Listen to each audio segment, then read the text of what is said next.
New York குண்டு தாக்குதலுடன் பயங்கரவாத அமைப்பொன்றுக்கு தொடர்புள்ளதாக ஆளுநர் ஆண்ட்ரூ கமோ அறிவித்துள்ளார். இது தொடர்பான மேலதிக தகவல்களை எமது அடுத்த பிரதான செய்தியில் எதிர்பாருங்கள்.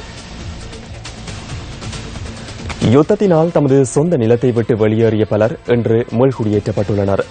வளமான எதிர்காலம் என்ற பெயரில் இவ்வாறு மீள்குடியேற்றப்பட்ட மக்கள் இன்று தமது எதிர்காலத்தை தொலைத்தவர்களாக நம் மத்தியில் வாழ்ந்து வருகின்றனர்.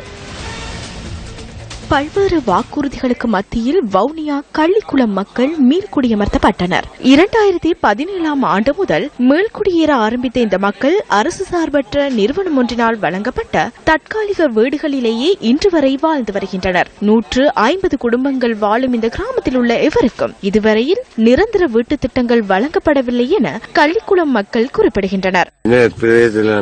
வீட்டு திட்டம் இல்லை, நிரந்தர வீட்டு திட்டம் வரையில் அமலாக்கல தரவும் நாங்கள் தற்காலிக வீட்டு 150 குடும்பத்துக்கு மேல கள்ளிக்குளத்தில் வசிக்கிறோம். நிரந்தரமா வசிக்கிறோம். பம்பமடுவெல்லாம் வீடுகள் எல்லாம் கொடுத்து சும்மா அந்த வீடுகள் எல்லாம் ஆக்கள் இல்லாம மிருகங்கள் அதுன்னு தங்கி அப்படி கொடுக்கறே இந்த கள்ளிக்குளத்துகள் எல்லாம் அந்த வீட்டு திட்டங்கள் அதுன்னு கொடுத்தா என்ன தமிழ் தேசிய கூட்டமைப்பு எலெக்ஷன் அது சொன்னா வராங்க இங்கால வந்து வீடுகள் அதுகள் தரோம் அப்படி இப்படின்னு சொல்லி எல்லாம் சொல்றாங்க. ஒண்ணு எங்களுக்கு செஞ்சு தரல. பம்பமடு அங்கால இடங்கள்ல வந்து நாங்கள் வீட்டு திட்டம் கொடுத்திருக்கோம். ஆனா கொடுத்து வீட்டுல ஆக்கள் இல்ல. நாங்களும் வந்து இப்ப 6-7 வருடம் ஆச்சு வீட்டு திட்டம் எங்களுக்கு முன்பே இல்லை.